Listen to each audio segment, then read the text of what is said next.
Welcome back to the channel, episode 31 of Who Should You Choose, the video series where I go through the prior videos, questions, and comments and help you with your HUT lineup decisions. During Team of the Week, I'm going to try and release one of these videos every single day to answer as many questions as I can, as it's one of the more important weeks of the year. Be sure to subscribe with notifications on to the channel if you want to get a chance to have your question answered in the next video. You got to be quick in terms of leaving your comment. The best way to do that is with subbing and notifications on. So, that being said, let's get into today's questions, and we're going to start first with a good one because last night, one of the craziest trades we've seen in quite some time. Hey, Sleeves, I have a question for you, but I want to get your thoughts on the massive trade that just went down. Cutter Gauthier for Jamie Drysdale and a second-round pick. Reports saying Gauthier didn't want to play in Philly, so I think they got a decent return considering the situation. Also, HUT versus Week 2 better have a Chara goaltender just to completely break the game.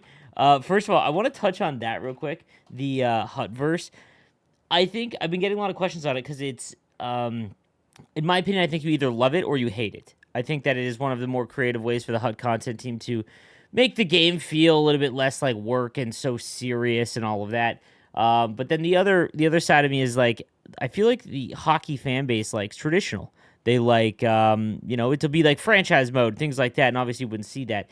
I think what they did with the 5 players they released is enough for a little while. I hope they don't just keep throwing us one every week and whatnot, and we end up with players in net. That's where I would like draw the line. Like, I think if I saw a forward or a defenseman in net, that would be kind of annoying. So we'll see. In terms of the Cutter Gauthier, Jamie Drysdale pick. Now, I thought this was literally a joke because I saw it on Twitter and the graphic was like a graphic designer's. I saw it from the Anaheim Ducks Twitter account, and I was like, I wasn't sure if it was actually legit or not. Now, Jamie Drysdale is the first player that I ever got to watch in Major Junior as an Ice Dog fan and just going to games. And one of my favorite things about Junior is seeing all of the great players that are going to play in the NHL and the high-rated prospects. So I saw him in his draft year, and man, was he a good skater. And offensively, he's a very, very good player. The problem with Drysdale is that he just can't stay healthy. Not only that, Anaheim is just a defenseman factory. So they really don't need Drysdale because they've got Minchikov, and I'm drawing a bunch of blanks here because it's early in the morning. I believe they did the trifecta last year of the WHL, OHL, and QMJHL Defenseman of the Year winners, which I don't think has ever been done. And I'm just taking a look here right now because it's driving me nuts. Owen Zellweger of the Everett Silvertips, the Kamloops Blazers last year won, who is an Anaheim draft pick. And then Tristan Leno, that's a total guess, I think was the defensive for the QNJMHL. So, like, Anaheim is just absolutely stacked stupid with defensemen, which is annoying as a Sharks fan. But Cutter Gauthier getting drafted 5th overall. I think a lot of people are getting hung up on that Cutter Gauthier was 5th overall. Jamie Drysdale was 6th in 2020. So keep that in mind. Very odd. And this is like a thing I hope that they find a way around, whether it be in the CBA or something like that. Collegiate players have the chance to choose where they go in the NHL. And while I think that that's a right that every player should have, it shouldn't be right when you step into the NHL. Like what we saw with Adam Fox, for example. I believe he was at Carolina or Calgary Flames draft pick. I can't remember how that worked. And he forced his way to New York. I think that before you step onto the ice in the NHL, the team that drafted you needs to be protected in the fact that you are a professional player. We have drafted you. You will play your 3 years or however long it is with our franchise, and we will go from there. You get into a really murky water when you can just make a decision before you can force everyone's hand before. And this only really happens with Europeans as well as KHL players as well. I'm sure that there's other instances. I'm not really well versed in the European leagues. But unfortunately for Philly, which is wild when you consider that the highest touted prospect behind Connor Bedard last year was Matvei Minchikov, and the reason he fell to Philly is because he wanted to play in Philly, which I've been to Philly. I've been all over the United States. I just don't see. I love the Philly setup when it comes to sports. They have the best setup in any major city in the North America. Xfinity right in the middle of Lincoln Financial as well as Wells Fargo, and it is so early. You know what I'm talking about. Anyway, so crazy trade, and yeah. All right, Rehab says, I got Team of the Year McDavid and will barely have enough for McKinnon too. I have fully upgraded X Factor McCarr. Is it worth blowing up everyone else in my team and all MSPs to trade up for Team of the Year McCarr? No, it's not.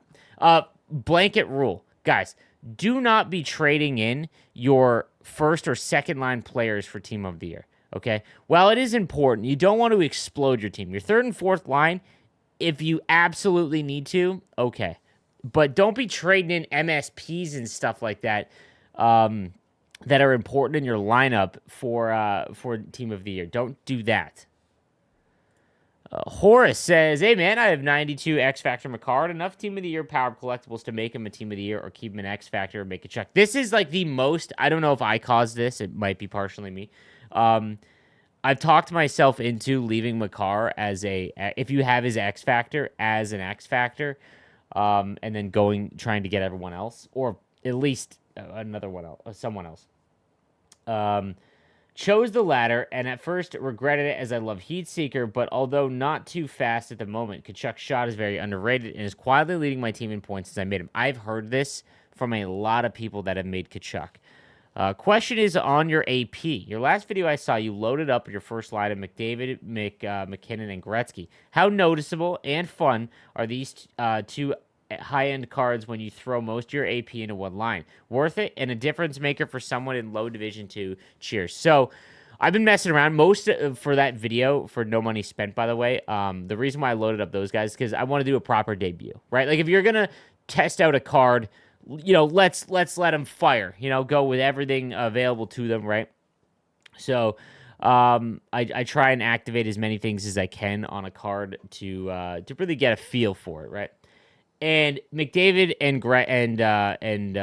McKinnon are just like if you get on a breakaway, which you will get many of, it's almost hard to control at the high end. Right, unless you have ankle breaker on, which I don't think is a very useful ability, but like they almost go too fast before, like if you're doing the forehand backhand or backhand forehand backhand, you can almost you run out of time faster than you would think what you normally do because they're so fast. I think that I will keep wheels on both because it's such an advantage, and maybe unstoppable force or edges, not both. I'm going to test it out a little bit on both of them. But with Kachuk, I think it's funny because his abilities are so much fun in tight. Like, Unstoppable Force, you could activate, and like that's 8, and you could just leave it alone. Or you could do like Backhand Beauty. It's only 1, right? So anytime that you get in tight, just go backhand and roof it. So the other thing that you really need to it's based on your play style, but I think your defensemen need to have truculence or shutdown. I don't want to say need. That's not the right word. But you need to be confident that you can knock anyone off the puck with your defenseman and on at least your top 2 pairings. That's what I should say. Because especially in Division 2 and above, you're going to get hemmed in your zone against the absolute demons out there. And not being able to knowingly throw someone off the puck is just a big detriment once you get in your zone. I'll give you a perfect example. When I go into the offensive zone against someone, I see Regier with gold truculence, you have to run away. Like, having him with gold truculence means that your opponent has to now run away from you. And that, makes things a little bit easier for you. Love the videos, man. I'm in the same boat. I am so done with Markstrom. I just don't want to buy another goalie. Exactly. My question is, would you rather use the 88 Lemieux or the 88 Necas on the wing? Necas, for sure. Lemieux is a center this year. I think that we've kind of, in the landscape of the last few years, Lemieux has been one of the best right-handed wingers simply because his speed was so much higher.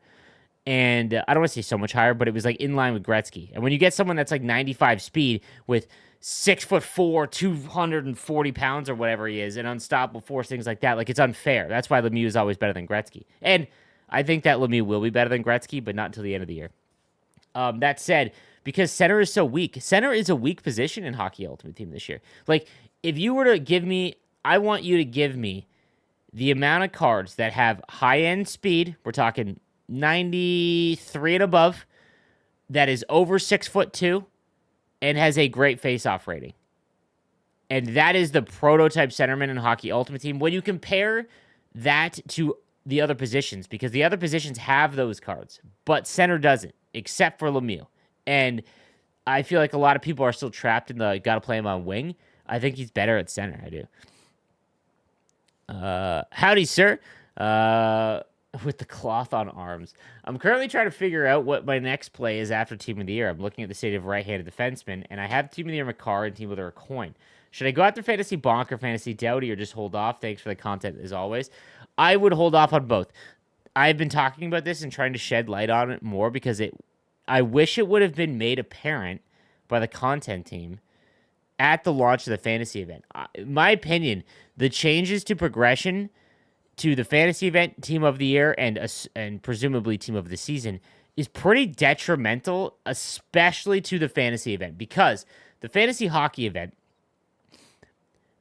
you do not get the massive amount of boost of abilities as well as the synergy bump. Like, so Team of the Year cards, they're always the best, no matter what cards come out on top of it. Like, so for example, McKinnon's card is 3 synergies to 3 different synergy slots, and you can customize it. He has every good ability in the game, right? And he will match for free whatever it is. Then, like, that's to be expected. Whatever 93 comes out, like Live Moment or Milestone or whatever McKinnon gets, that's a 93. It will not be nearly as good as his Team of the Year. It will be good, but it won't be nearly as good. However, the fantasy event, like, they don't get the multiple synergies and the endless list of abilities. So, knowing that, Radek Bonk's about to hit an 89 today. He scored again. OHL defenseman. I told you guys. The offense runs through NHL prospect defensemen. Also, Philly, you got a great defensive system now with Drysdale. So Oliver Bonk, he is going to get an 89. Let's say he also got a live moment card. It would be +1 to whatever his highest card is, including the fantasy card, which means that the next card would be a 90 primetime or live moment card, which kind of kills the fantasy card, right? Like, the value of the fantasy card is that it can go up higher than all of the other cards. So, like, I don't want to say completely bail out on fantasy cards because it's free. Like, every time they score, you're going to get an upgrade. Doughty's got a shot to be one of the first 99s. I wouldn't go after one of those two. I would wait for more right-handed defensemen. Honestly, go get Tage Thompson, which is dumb because it's like, or if you find that dumb, you can go get Tage Thompson.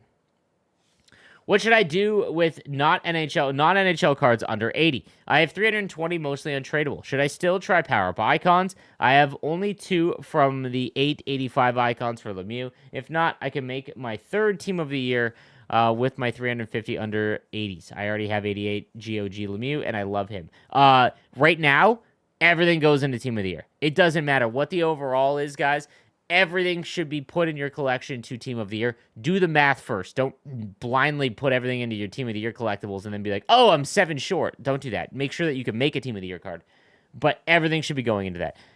After that, yeah, it's power-up collectibles. We're getting to a spot here, especially if you can't get, 10 wins in Hut Champs, you're at a disadvantage in terms of keeping up with a lot of power-up cards. Because the people that can get I'm getting sick again, by the way, which is just infuriating, fellas. So I apologize if my voice is really annoying. Well, it always is, but nonetheless, we're getting to a point now where every upgrade's costing like 4 power-up collectibles, which is expensive, but you can, one Hut Champs run and you can get, 12, right? So 10, something to keep in mind there. So, but non-NHL goal players, I would, under 80 overall, power-up collectibles after Team of the Year.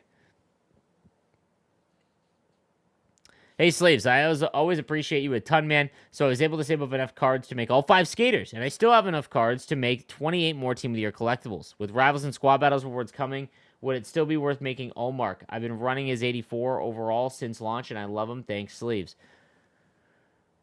Damn, good for you, dude. Would I make Omar? Yeah, you're hut rich. Yeah, go for it. Like, Omar, people have said he's great. People have said he's awful. Again, it's the state of goaltending. It won't matter in NHL. But no matter what, even if he stinks for you, he's the best backup goalie in the game because of you can act it. If you have all the Team of the Year cards, any card that you get going forward, this is the big advantage of Team of the Year cards. Any card you get going forward will be able to activate every synergy for that card, which is a massive bonus. Like that, you're essentially just adding like 20 ability or attribute points to a card because you are able to do that. So yes, in your situation, I would. Hey, Slaves, I love the videos, especially this series. So my question is, I made a Team of the Year Heiskanen and Makar. Should I pair them together? If not, any recommendations of who I should pair with each one? Because Heiskanen has shutdown, yes, you could. I think that the rule of thumb is to not pair Hughes with Makar or with Makar. You need to have a defenseman that you can confidently knock anyone off the puck with. So anyone with shutdown or truculence, even someone that's really big like Tage Thompson or someone that's over 6'2" with stick 'em up. I think anyone under that, because their reach is less, stick 'em up is useful. But that's where the kind of the rule of thumb there. You could pair them together as long as you're activating shutdown. Thoughts on using accelerator boost on McKinnon and McDavid when I have wheels activated, because the 97 speed with wheels still makes them faster than almost all cards and gives them 99 excel. I love like the amount of like nerdness in this because I am too. I'm a fellow nerd, and I think you're right, man. So for anyone that doesn't understand what he's bringing up here, what wheels does is when you are carrying the puck, you get a 3% debuff to your speed. Okay, so it's because it's harder to skate as fast with the puck. Wheels eliminates that debuff. So whatever your attribute is, that is how fast you will skate at all times, regardless if you're with the puck or not. And then obviously endurance matters and things like that. But that's why they feel so different, right? But acceleration, I think acceleration is more important than speed on defensemen. I do, especially if you play with the puck at the point a lot, because if you lose the puck, you want to be able to, like, if you know what I'm saying, like getting up to top speed so that you can meet them immediately is more important than getting up to top speed and having to try to catch them at the end. You make a good point. I think you do. I think I'm going to try that this week. Put accelerator boost on them to get 99 excel. They already have 97 speed. The only cards that they would not be faster than with wheels activated would be Makar. Makar's Team of the Year. I think that's the only other 99, or the cards that we're going up against. So like McKinnon and McDavid. Interesting. That's an interesting thought. I love those in-depth questions and stuff like that because, SNC says, one of the last things I'm still extremely good at in Chella's series is Faceoffs. Same. It is the last thing that I am elite at. I may not have thumbs. I may not be in Division 1. I may not get 16 champs wins ever again. But I will dominate the best of them on the Faceoff dot. The Hutt versus Weber has 95 Faceoffs. If I activate Quick Draw, will he still lose to someone with 99 Faceoffs if we tie? I get a premium on winning faceoffs while Captain's Mark Messier is invisible on the ice for me. He never loses a draw, and I'm hesitant to drop him for a person that won't guarantee a win in a tie situation. The other team can't score if they don't have the puck. Thanks. Totally in agreement here. Which is why I talk about, high faceoff rating as well as quick draw. So, quick draw in certain faceoffs is an animation-based ability. And I talk about this a lot, that animation-based abilities are always going to be better than attribute-based abilities. So what I mean by that is Thunderclap and 1T are attribute-based abilities. They basically jack up your slap shot power to like 99 or something very close to that. Whereas something like Unstoppable Force, I'm trying to think of an easier option. Close quarters will allow you to catch a puck no matter what it is, like no matter how you receive the puck, and get full power and accuracy on the shot, which is a big bonus. It's an animation-based. It's not attribute-based. There are some face-off wins where your player will snap the puck back. So backhand straight back with quick draw, if you go in and look at the replay, your player will literally snap the puck back faster. And 99 faceoffs will lose to 9. I don't know what the attribute math is. I'm going to go and ask the developers that, because I know at 99, a player with quick draw will win over someone that has 99 without quick draw, for example, which is why gold quick draw and 99 faceoffs is like, will make a centerman relevant for the rest of the game. Like, that's why it's important, why I stress to you guys. Like, Messier is a perfect example. I never lose faceoffs, but I can't score them to save my life. If you guys watch my No Money Spent series, I went on about that. Like, I don't know what it is. So I'm in the same boat here.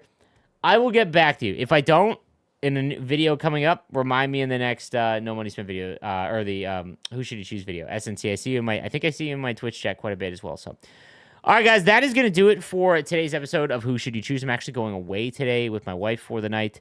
So tomorrow's video will be a little bit later on at night. So if you are someone that can't answer these videos right away because you work nights or whatever, you'll get a shot tomorrow. All right, guys, have a good one.